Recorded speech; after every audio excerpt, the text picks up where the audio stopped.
It seems that every speaker manufacturer is going through their back catalogue, dusting off old design papers and rejuvenating speakers from the past. I'm not complaining. There's plenty of fabulous speakers from 20-30 years ago that deserve their time in the spotlight once again, if only just to see how they could be improved with modern crossover components and drivers. I was really pleased when Bob Surgener brought back the 30th anniversary model of his most famous speakers, the neat Petites, but disappointed that they were only going to be available in a limited run of 100 pairs worldwide.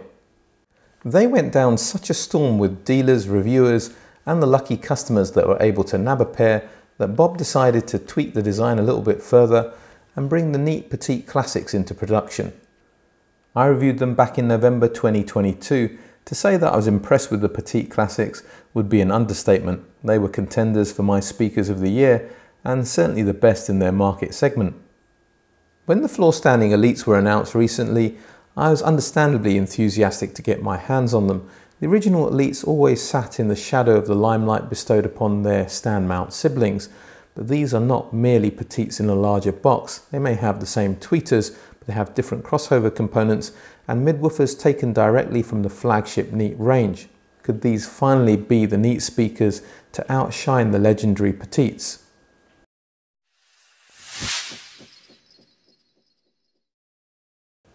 The Neat Elite speakers retail for £3,250 a pair in a satin black finish and a satin white that I'm sure will appeal to those with modern minimalist interiors.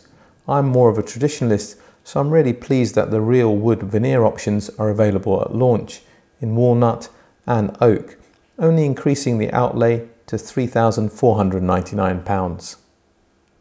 The Elites are very much the compact monitor, with each speaker measuring just 900mm high, 200mm wide and 180mm deep. That's 35.4 by 7.9 by 7.1 inches. They're also pretty light at 13 kilograms or 28.7 pounds individually. The acrylic plinth increases the footprint to 260 by 200mm, 10.2 by 8.7 inches. They're not optional, as they ensure correct dispersion of low frequencies from a downward firing port, but also improve the overall stability of these speakers. The tweeter is the same air motion transformer found in the Petite Classics.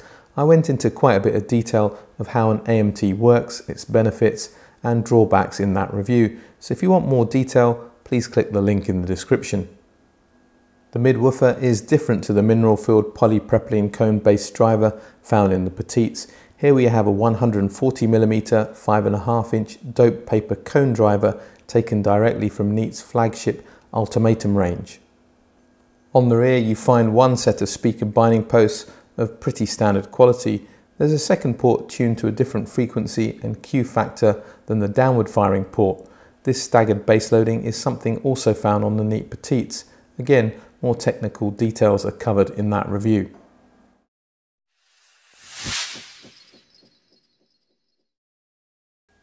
Perhaps predictably, the Elites are not merely Petites with more bass extension. That's not surprising when you have different crossover components, different mid-woofers and different cabinets, even though there are some traits that they definitely share with the stand mounts. There's others they most definitely do not. Now, just to be clear, the Petites went back long ago, so I'm using my Proact Response 1 SEs as a point of common reference and applying some deductive reasoning. But that said though, there's only so far I can go without getting into the realms of pure speculation. I noted the Petites as being distinctly cleaner in the bass, having slightly crispier transients in the mid-range and an even more open and airy treble quality over my long-term reference stand mounts. My notes from reviewing the Petites revealed that they had an exceptional ability to disappear, throwing out a soundstage that was just as wide and as deep as my Proacts, but with even more precise imaging, and that's saying something. They didn't have the fullness in the mid-range that I get from my 1SCs, but they weren't lean, more along the lines of what you'd describe as objectively neutral, something like you'd expect to get from Revel or PSB speakers. That said though, for those of us who like a little bit of added richness in the mid-range to vocals and acoustic instruments, like me, my vintage speakers remain the preferred choice. This is primarily where the Elites differ to the Petites. They have a similar amount of body and fullness in the bass and mid-range as my 1SCs. Being much larger speakers, they extend down lower, but notes aren't quite as crisp due to a softer transient response. What they share with the Petites is that exceptionally revealing and extended tweeter. They'll take no prisoners when it comes to playing anything bright or harsh, but with good recordings, everything sounds wonderfully open and transparent. Soundstage imaging is as good as I've heard from any speakers with cabinets of this size, nicely extending laterally beyond the speakers, but with excellent soundstage depth and a central image which is locked down and secure. They're not the most dynamic speakers. I know they're compact floor standers, but I'd expect a bit more bass impact and transient snap. Even the best stand mounts at this price will outdo them in this regard. Dynamic ability is the difference between quiet and loud passages of music. It's not just about how hard the bass hits, but the mid-range too. And here I'd say the Elites are just adequate, certainly nothing exceptional. That pop and vitality is something that the Pearl Acoustics Sibelius definitely have, thanks to stellar clarity and vitality in the bass and mid-range, but almost twice the price in the premium painted finish. Yeah, there's something special about the Sibelius's VoIP pipe bass loading. It's deep and defined in a way that I've only ever experienced from transmission line speakers before, and its Mark Audio full range driver with no crossover has breathtaking levels of resolution in the mid-range, but it can't compete with the Elite's AMT tweeter when it comes to top-end expression. I suppose the closest thing that I reviewed that are similar in price, size and design to the neat Elite Classics are the Graham Audio Chartwell LS6Fs at £3,333. The most obvious difference between the two compact floor standers being the tweeter. It shows in the performance. The Elites are a lot more revealing of upper harmonics and of high frequency information in general, but in other aspects they're too similar for me to be able to pull these speakers apart without having them both here at the same time, although I'm almost certain that the bass is punchier on the Chartwells. The Ophidian Mambo 2s that I reviewed some time ago are a high value proposition at £2,400. I noted that these compact floor standers were very revealing throughout the frequency range, but also a little dynamically challenged. Bigger floor standing speakers like the £4,200 ATC SEM 40s will deliver a lot more scale, dynamics, play significantly louder and fill larger rooms with sound. Plus that famous 3-inch mid-range driver is a bit special, offering a richness that very few speakers can match. But I can't see them getting cross-shopped against a lot of big floor standards. They're designed for people with smaller rooms who don't play at seismic levels. You do have to put a little bit of thought and care into getting the best out of them. So let's get into that.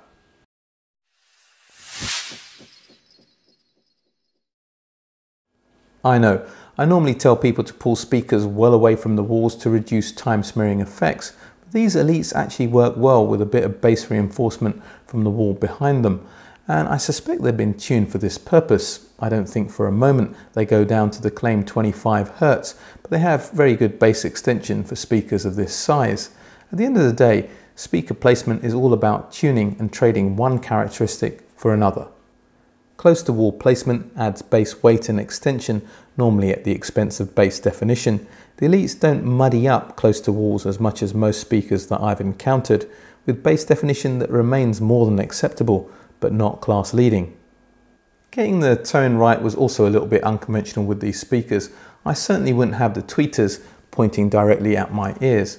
They can be a little bit insistent, and listening more off axis helped to tone them down. I didn't have them firing directly down the room, but I used distinctly less tone than I did with my Proax, which is with the speakers pointing just wide of my shoulders. They also didn't work particularly well with my anti-vibration feet.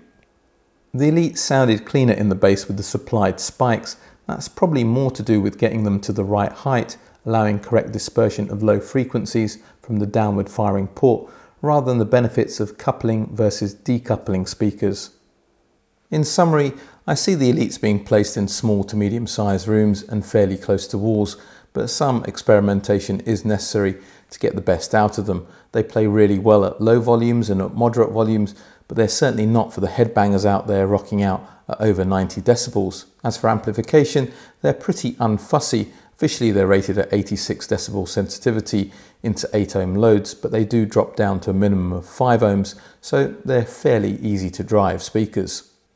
The Bijou NVA P50 SA preamp and S80 power amp showed off a wonderfully open top end and beautifully natural mid-range, even though the circa £1,700 stack isn't the last word in dynamics or bass control.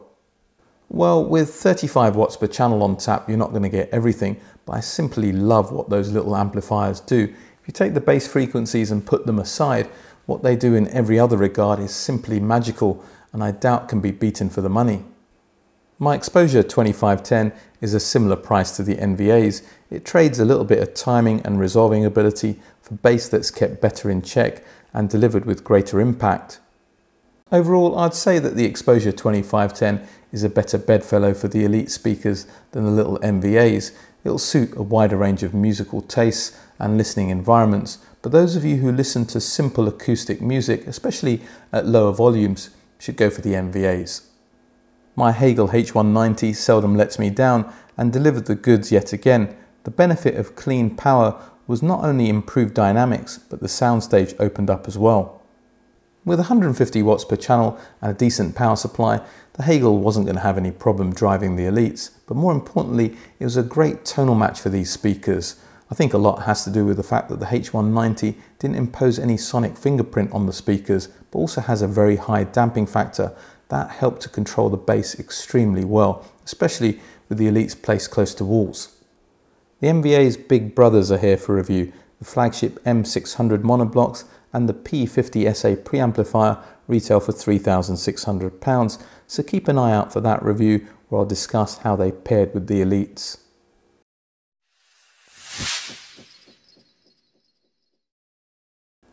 The Neat Elite Classics are close to being the complete compact floor standing speaker solution.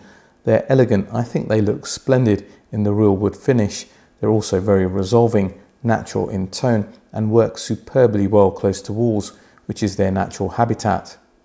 They're not perfect, I'd like a little bit more transient attack and a punchier bass, but they have that classic sounding British mid-range, prized for its rich tonality and insight, but with a bit more bass extension and expression on top than you traditionally get from British monitors. And if you have a small to medium sized room, and in order to get some distance from your speakers, I'm talking about 2 to maybe 3.5 meters, let's call that somewhere between 6 and 10 feet. And in order to get to that distance from your speakers, you need to place them close to walls. These are an excellent choice. The Neat Elite Classics get highly recommended from this channel. I shared a few speaker setup tips in this video, and now I'm asking you to share yours. What's worked for you and what hasn't? I think it'd be great for all of us to learn from each other's experience, so please share that in the comments section. All that remains for me to say is if you like this video, if you like what I'm doing with this channel and you want to see it grow, assuming you haven't done so already, please like, share, subscribe, hit the bell notification. Check me out on Patreon for consultancy services. There's a couple of tiers you can access there if you think I can help you on your audiophile journey. Also check out the ABA Club on Patreon, which is a great way to interact with me and other Patreons. But for today, for now, a British audiophile signing off.